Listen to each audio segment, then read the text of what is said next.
कहानी की शुरुआत में हमें साइबेरिया की एक जेल दिखाई जाती है जहां बहुत सारे जर्मन फौजियों को कड़कड़ाती ठंड में लाइन में खड़ा किया गया था। दरअसल जब वर्ल्ड वॉर 2 खत्म हुआ तो रूस ने ढेर सारे जर्मन फौजियों को बंदी बना लिया था। उन्हें कोयले की खदानों में दिन रात भारी काम करवाया जाता था। यूं तो इस जेल की सुरक्षा कुछ खास टाइट नहीं थी, लेकिन फिर भी कोई भी कैदी भागने की हिम्मत नहीं जुटा पाता था, क्योंकि इस जेल के चारों तरफ सिर्फ जमा देने वाली बर्फ ही बर्फ थी। ये जेल किसी भी इंसानी गाँव से पूरे 18,000 किलोमीटर दूर थी। अगर कोई भाग भी जाता तो साइबेरिया की कड़ाके की ठंड उसे जिंदा नहीं छोड़ती थी। जेल बर्फ के इस विशाल मैदान के बीचों बीच बनी थी, इसलिए भागने का ख्याल भी किसी के दिमाग में नहीं आता था। लेकिन इन बंदियों में एक शख्स ऐसा भी था जिसका दिमाग बहुत तेज चलता था। वो अपनी बीवी और बेटी से मिलने को बेताब था। उसका नाम था ह्यूबर्ट ब्रिंकफोर्ड। उसे इस जेल में 25 साल की सजा सुनाई गई थी और वो नहीं चाहता था कि उसकी जिंदगी का आधा हिस्सा यहीं कट कर रह जाए। इसलिए ह्यूबर्ट किसी भी हाल में इस जेल से फरार होना चाहता था। किस्मत से एक दिन उसे ये मौका मिल ही गया। वो एक कोयले की मालगाड़ी में छुपकर किसी तरह इस जेल से निकल भागा। बाहर निकला तो खुले आसमान में तारों को देखकर उसकी खुशी का ठिकाना नहीं रहा, मगर उसे नहीं पता था कि उसकी ये खुशी ज्यादा देर की नहीं थी। थोड़ी ही दूर जाने के बाद मालगाड़ी अचानक रुक गई। ह्यूबर्ट ने बाहर झांका तो उसने देखा कि एक रूसी सैनिक बंदूक ताने उसके सामने खड़ा था। बदकिस्मती से वो पकड़ा गया। जेल से भागने की सजा में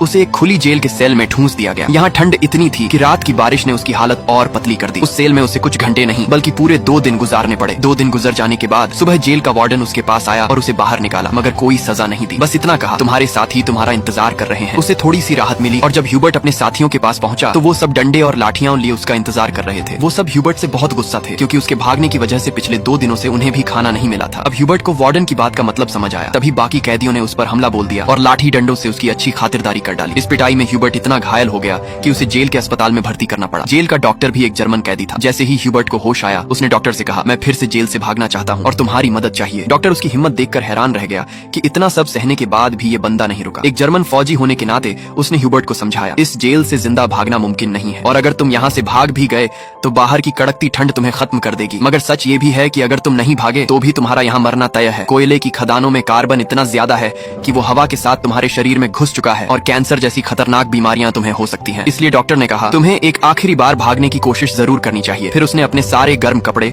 बर्फीले जूते और जरूरी सामान ह्यूबर्ट को दे दिया। साथ ही बताया कि उसे रेलवे लाइन के पास खाना छुपा हुआ मिल जाएगा। इतना ही नहीं, उसने ह्यूबर्ट को एक बंदूक भी दी ताकि वो अपनी हिफाजत कर सके। दरअसल डॉक्टर ने ही ये सब खाना, बंदूक, गर्म कपड़े आदि जमा किए थे, क्योंकि वो खुद भी इस नरक से भागना चाहता था। मगर हाल ही में उसे पता चला था कि उसे कैंसर है और उसके पास 1 महीने से ज्यादा वक्त नहीं बचा है। इसलिए उसने ह्यूबर्ट की मदद करने की सोची। उसने ह्यूबर्ट को एक लंच बॉक्स थमाया और कहा, अगर तुम जिंदा बच गए तो मेरी फैमिली तक ये लंच बॉक्स पहुंचा देना और कहना कि मैं अब इस दुनिया में नहीं हूँ। रात के अंधेरे में ह्यूबर्ट फिर से फरार हो गया। इस बार उसने मालगाड़ी की बजाय पैदल चलने का फैसला किया। वो रात भर चलता रहा और सुबह भी नहीं रुका, क्योंकि उसे डर था कि रूसी सैनिक उसे पकड़ न ले। सुबह जब वार्डन को खबर मिली कि ह्यूबर्ट फिर से भाग निकला है तो